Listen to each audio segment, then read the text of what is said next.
we may approach the throne of grace with confidence, you know.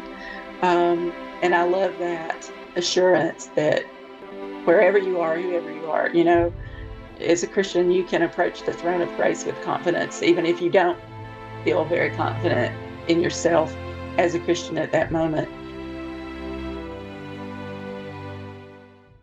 We'll talk about this and much more today. Welcome to a Writer's Day podcast.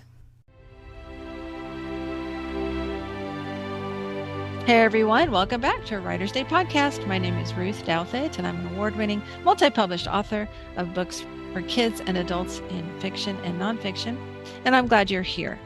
I love talking to best-selling, award-winning authors like my guest today because they always inspire me to keep going on my writing journey. And my guest today is one of those ladies, let me tell you.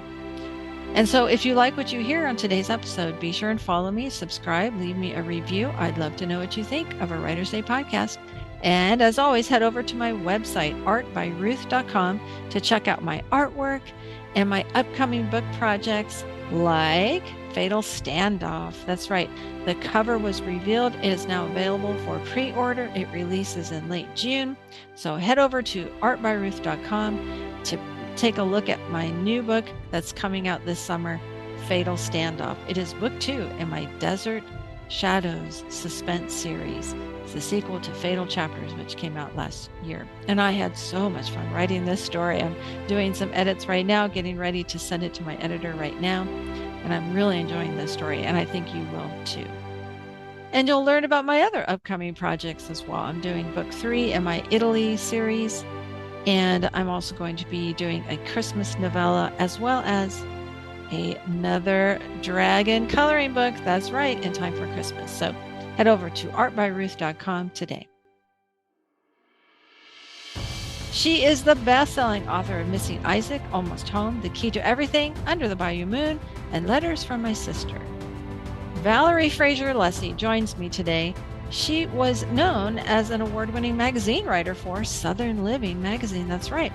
And she retired and now lives in Alabama with her husband, Dave, and she's always looking for more inspiration for her next story. So you know the drill. Grab your favorite beverage, a comfortable chair, kick back and relax as we listen to Valerie Fraser Luesse talk about her new book, The Light on Horn Island. Hi everyone, welcome back.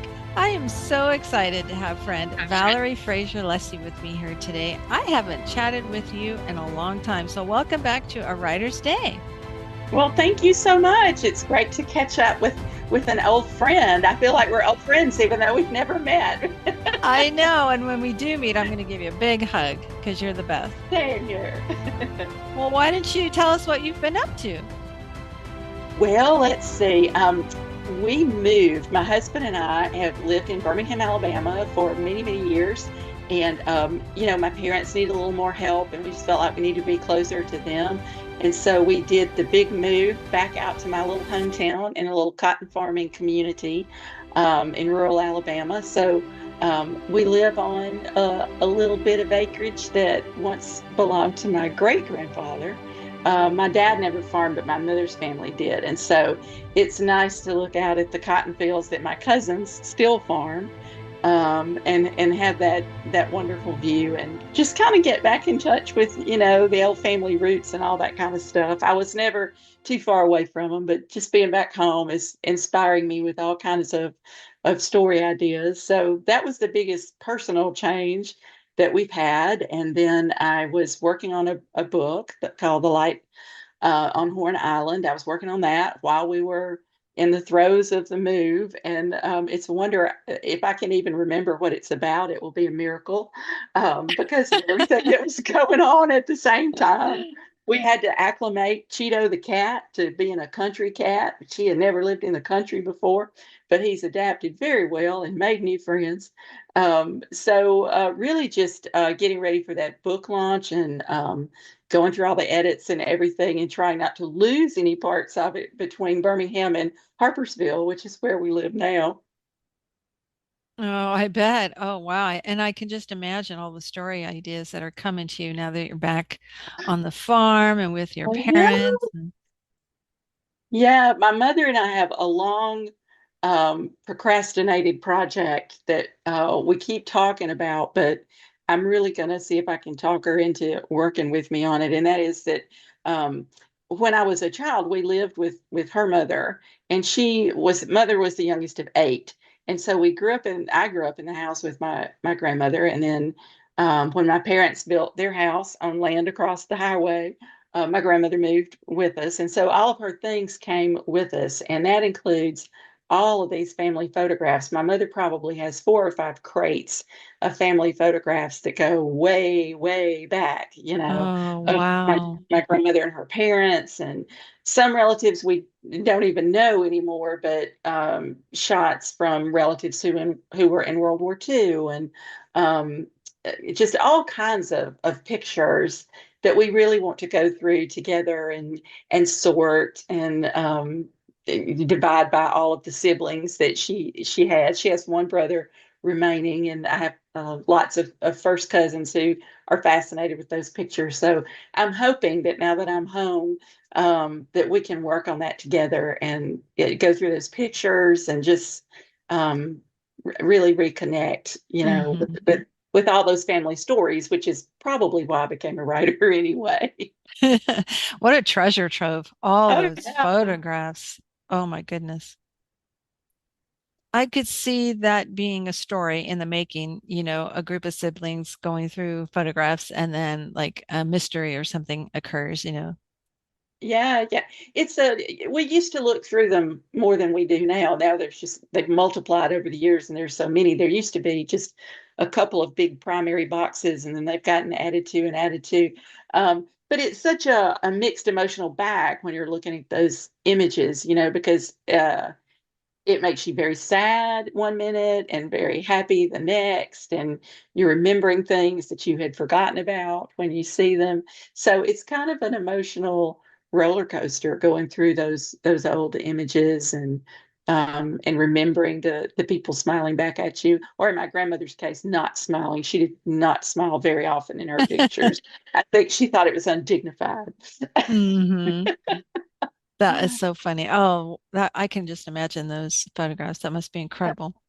And It's now, Country Cat, Cheeto the Country Cat. There's a children's book right there.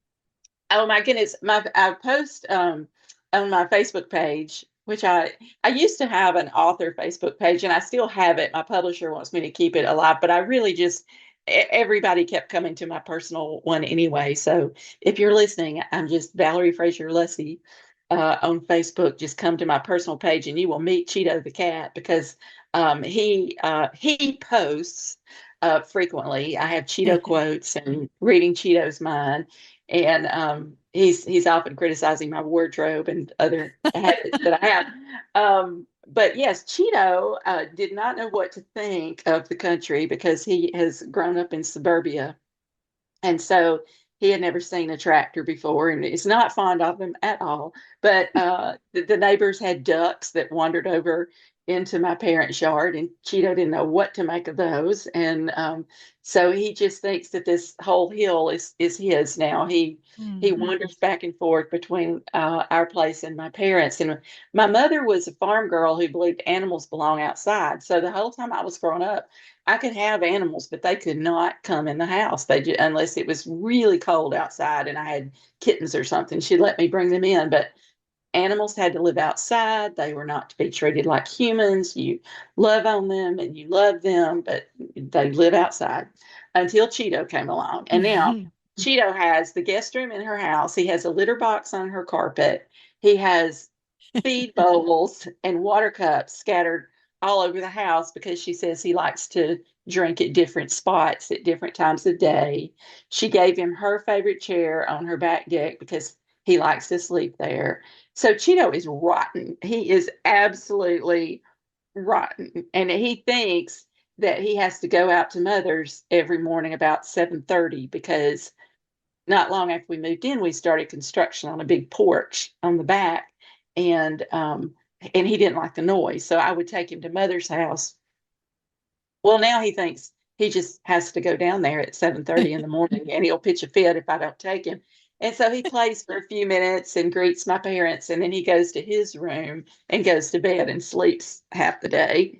And then he comes back up here when he's ready, So he has really adjusted well to this country life. He likes having two homes that he has complete control over.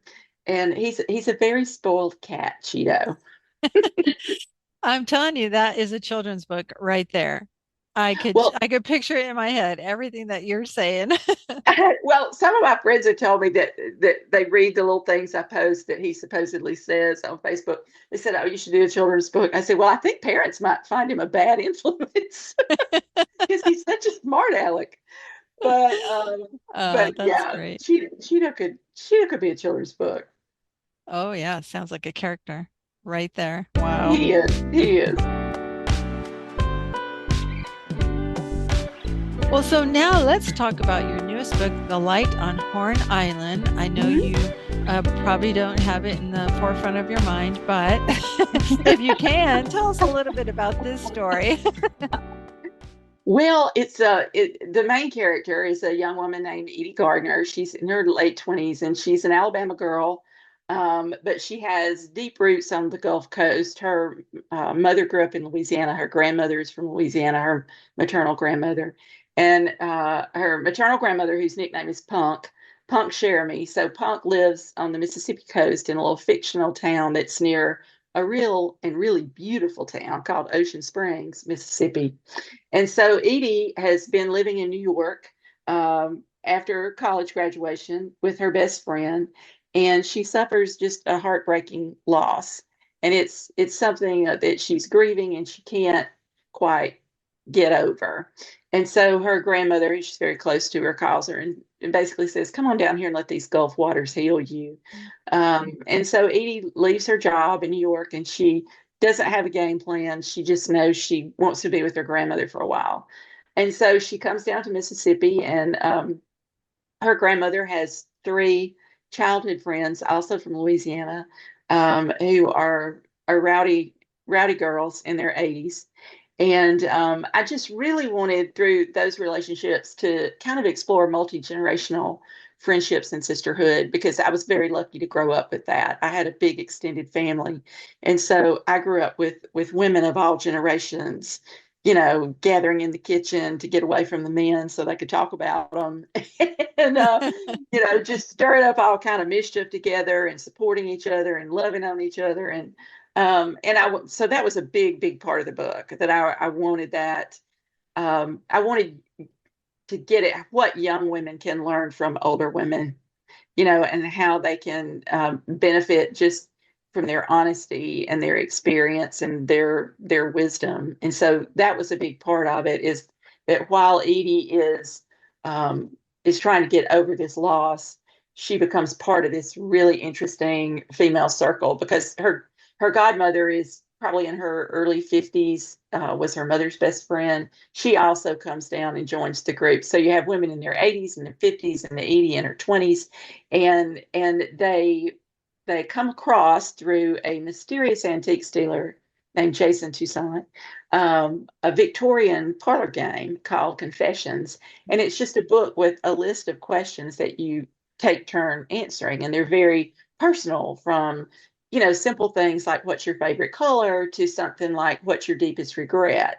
And as Edie plays this game with these women in her life, they come to sort of revisit their past and their lost loves and their griefs and their the things that they've experienced in life and the things that they have overcome. And that really kind of feeds Edie and helps her find her path to getting past that. But there's a beautiful island, a barrier island off the coast of Mississippi, really, called Horn Island.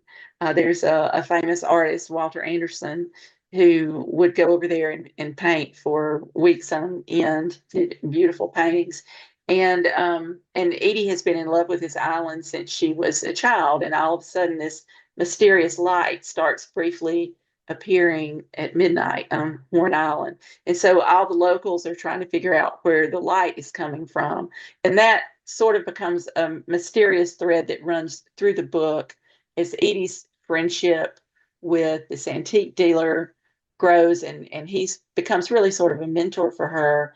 They start looking at some difficult questions that she's trying to answer, about, why did she have to lose this wonderful person in her life, and why do bad things happen to good people? Those kind of questions that he helps her wrestle with, and it all becomes entangled with these light appearances on Horn Island. And there's also another couple of threads of romance in the book, including a lost love of Edie's godmother that is woven into the light on Horn Island. So I'm probably Mm. not explaining it very well, but I never know when to shut up. It's that southern thing. But anyway, it's really about sisterhood and grief and just real people helping each other kind of come to terms with the things that we all face on our journey. We all have disappointments. We all suffer loss, and how you handle those and get through those, particularly as a Christian, really shapes who you are and how you're able to cope. Mm. Wow, what a multi-layered story you've created. That is incredible. And I too love stories that have that multi-generational, relationships as a part of it. I think it's important for young women to see in stories the importance of talking to older women of various generations. Yeah. Yeah, it really, I still remember my mother's mother. Her name was Icy, and one of her sons called her the Colonel because when he came home from the Pacific during World War II, he said that she was bossier than any sergeant he encountered in the Army. And so she was very, very much in charge, my grandmother. And so she had 8 children. And I remember one time the family was gathered at her house, and the adults were like in the dining room, and the kids had gotten bored, and we were roaming around. And my grandmother was reclined on her sofa with a book in hand. She read constantly, especially when she didn't want to be bothered. She would just hold that book up, and that meant leave me alone. I'm reading. But one of my younger cousins went up to her and just out of the blue said, "Grandma," we called her Grandma. He said, "Grandma, where do babies come from?" And she said, without looking up from her book, "I don't know." And he said, "Well, you got to know. You had 8 children." She never looked up from her book. She just said, "From the hospital," and turned the page. And we knew that that meant, "Get away from me. This discussion is over." So I just love the different attitudes, with older women, what they grew up being okay with talking about and not talking about. And in some ways, they're much more conservative than younger people, but in some ways, they're not because they've lived a life. And in some ways, they're much less concerned about what people think of what they Mm. say. They're going to speak their mind. And there's something about Southern women doing that that can be pretty colorful about it. I think because they've been good for so long, because we're raised with that mantra of pretty is as pretty does.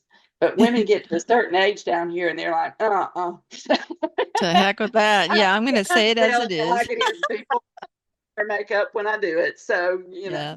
Tell it uh, like it is. yeah. So I love the interaction of women Mhm. in particular among those generations. And they were really the silent generation too. It's really hard to get information out of them. I remember talking to my grandparents and, kind of just asking them about the Great Depression and what was that like. And like you said, they would just say, "Oh, I don't know about that." And then they just go back Yeah, to doing what they were doing. I was like, "Oh, okay, exactly. thanks." Exactly. And I kind of wanted to also get at, you make so many assumptions about people. I think young people make assumptions about older people, especially like, "Oh, well, my grandparents have always been happily married and always together." Well, Mm, maybe not. Maybe one of them had a lost love. Maybe one of them went through something that you just don't know about or understand. And it would shape the way you thought of them. If you did know about it, you might say, "Well, I had no idea they had dealt with that." And I think when I was younger, I didn't understand my grandmother's. She had sort of, I guess you would call it a dark worldview. I would leave for college, um, leave, on a weekend going back to Auburn, and she would say, "Well, I hope I'm here when you get back." oh my. "I That hope is I'm dark. still here." And every Christmas it'd be, well, this might be my last Christmas. And she started saying that probably in her 70s, and she lived well into her 90s. So, but I'm more understanding of that now because, by the time I came along, my grandmother had lost a child when he was 3 to diphtheria. She had lost her husband when he was only 47 to an accident, and she still had 5, I think, of her kids at home. I think 5 of them were still there. Um, this was way before, Medicare and Medicaid and all that. And so 2 of her teenage sons really went to work in the fields and supported the family for, Mhm. and she had lost a sister that she was very close to. She'd lost both of her parents and loved them, and particularly idolized her father. He was kind of her hero. So, and she had had sickness herself. So, I'm on up in years now, and I look at that and think, well, I can kind of understand why she might have been looking for the worst, around the next turn, because she had seen some pretty bad stuff. And so it's just a way of in the book, one of the things I'm looking at is, don't jump to conclusions about somebody. You haven't walked in their shoes, particularly if they're a lot older than you. You have no idea what they've been through.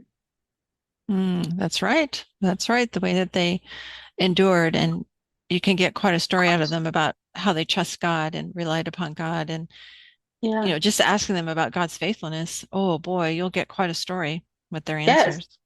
Yes, you will. And my grandmother was she would she inspires a lot in my older characters, but both of my grandmothers were very much devoted to their faith, but expressed it in very different ways. One of them was very vocal about it and loved charismatic churches. The other was very quiet and sort of subdued. Um, but I inherited her Bible when she died, and it's fascinating to go through that and see the things that she saved, because she clipped a lot of things and would slip them into her Bible, and there would be, prayers about um, accepting what you can't change. There's that one, and clippings of nieces and nephews who were accomplishing something that she was proud of. Clippings of a cousin killed in the war and killed in Mm. Vietnam. Um, but also just lots of clips about faith and and Mhm. trusting God. Um, and so my dad's mom went through, I don't know how many battles with cancer, but she was always very optimistic, and she would always tell me, don't worry about things that you can't do anything about. Just give that to God, because what's the point? You can't do anything about it, so give it to God to take care of. Um, and so both of them were very different examples of faith expressions, I think.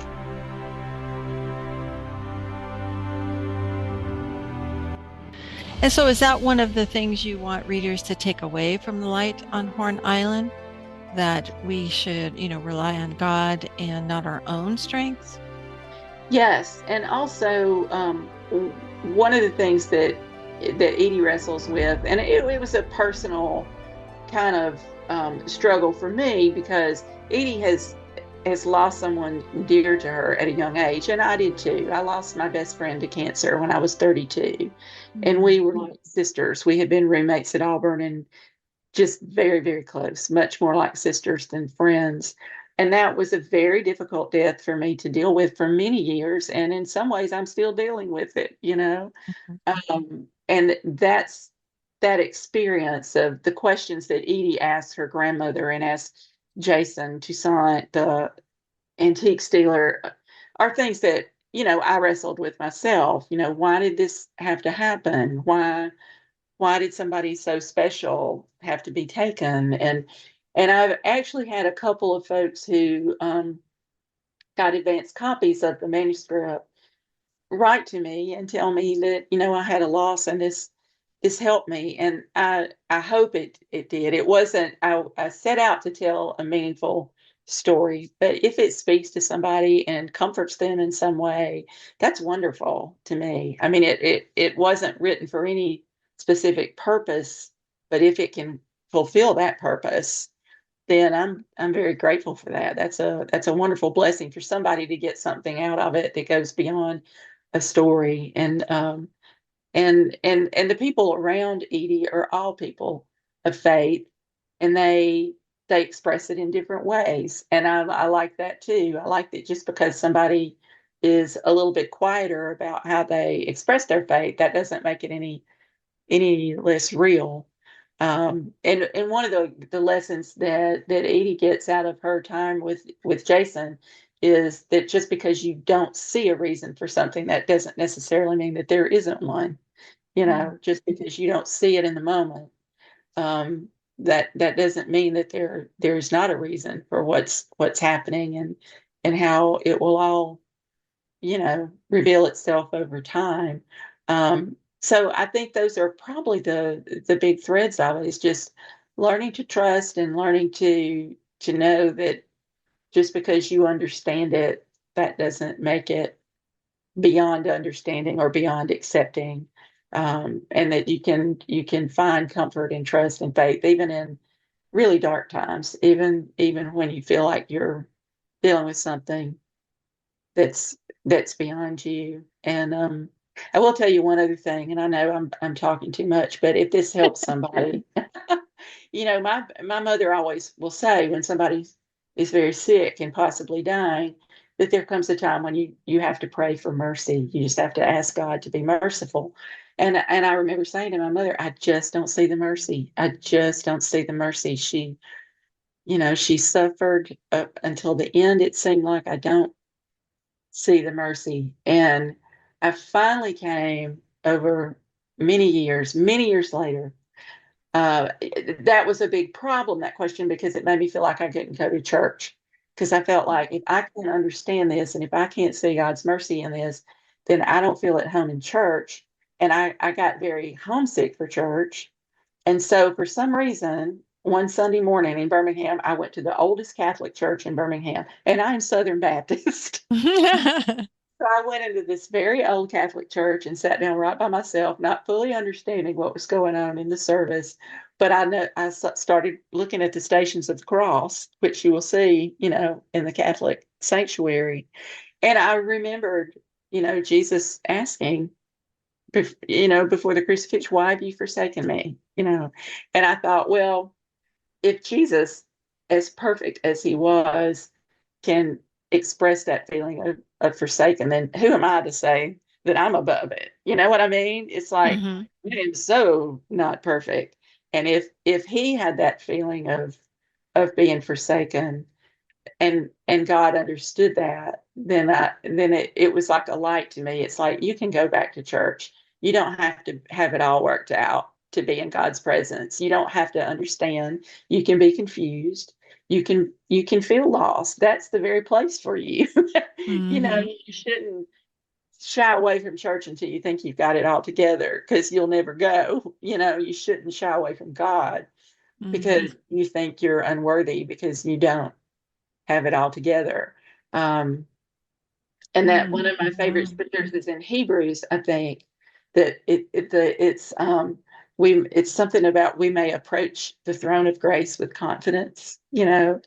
And I love that assurance that wherever you are, whoever you are, as a Christian, you can approach the throne of grace with confidence, even if you don't feel very confident in yourself as a Christian at that moment. You still have a pathway to the throne of grace. Mm. Wow, that is so powerful. Thank you for that. I think you are going to help some readers out there who are struggling with those very issues. So thank you for that. And Thank you. The Light on Horn Island, when does it release? It releases April the 29th. And Great, that's coming up. yeah, I'm excited about it. I am. It just feels like so long ago that I did the last edits, and now it's finally here. So Yeah, yeah, and it's available for pre-order right now, right? It is, yeah. You can get it from Baker Bookhouse, and I think you can get it at a discount and all kind of good stuff. They're giving away, as long as they last, some little goodies with pre-orders. So Mm. pre-order from Baker, and yeah, or at your local bookstore. I'm happy with that too, because I want to support those folks Yeah, too. exactly. We got to support the small bookstores too. But Yeah, Baker always has that 40% off and free shipping, though. yeah, and they are just so good to us. All Mm. their writers, they're wonderful to us, and so yeah, they are where you can do the pre-order. So Fantastic. And so what's next? What's coming up next for you? I had just, I don't do anything with much of a plan. I just wait for inspiration, and a line of a character talking popped in my head, and I wrote it down, and now I have to figure out who she is. So, which my mother thinks is just the strangest thing in the world. She's like, Well, "Who was we talking to writers, you?" I said, "I don't know who's talking to me. I got to figure that out." yeah, Um, sometimes we writers are a little strange. Yeah, yeah. But that's part of the fun of it. I think the next one will be set back in Alabama. I'm just feeling so Alabama right now, Mhm. back on the family farm. So I think I'm going to run these cotton fields and see what pops up on my keyboard. Absolutely. And don't forget about Cheeto the cat. You've got to No, do a book about him. he'll probably want any royalties for himself. Yeah, all the country mice that he can get, Yeah, right? yeah, yeah. Oh, this has been so much fun. Thank you, Valerie, for chatting with me today. And listeners, you can connect with her at ValerieFraserLuesse.com, where I'm sure they can sign up for your newsletter, right? They can. I'm not doing one right now, but they can hop on Facebook and friend me, and I would just love that. And I'm on Instagram too, and so come on over and send me a friend request, and then you can see what Cheeto's up to, and it will be no good. He will be up to no good. The country cat, the star Yeah. of the show. Yeah. Oh, that's great. Well, Valerie, thank you so much for taking time out of your country life to chat with me about your new book. Oh, thank you. I'm always so happy to get to chat with you. Such a pleasure. Oh, that was so much fun to chat with Valerie Fraser Luesse. I'm such a fan of her work. She does such incredible storytelling and details, and of course, that country flair in all her books. So head over and pre-order The Light on Horn Island right now. At Baker, you can get the deal, or even head over to Amazon, wherever you get your books. Pre-order your copy right now. It releases on April 29th. And I'm always inspired by Valerie every time I chat with her. She was gracious enough to endorse my book, The Road to Home. And I've read 2 of her novels, and they always just grab me from the start. And she inspires me to look around you for inspiration for stories. It's all around you, whether it's your cat being, persnickety, or the beautiful landscape, wherever you're at.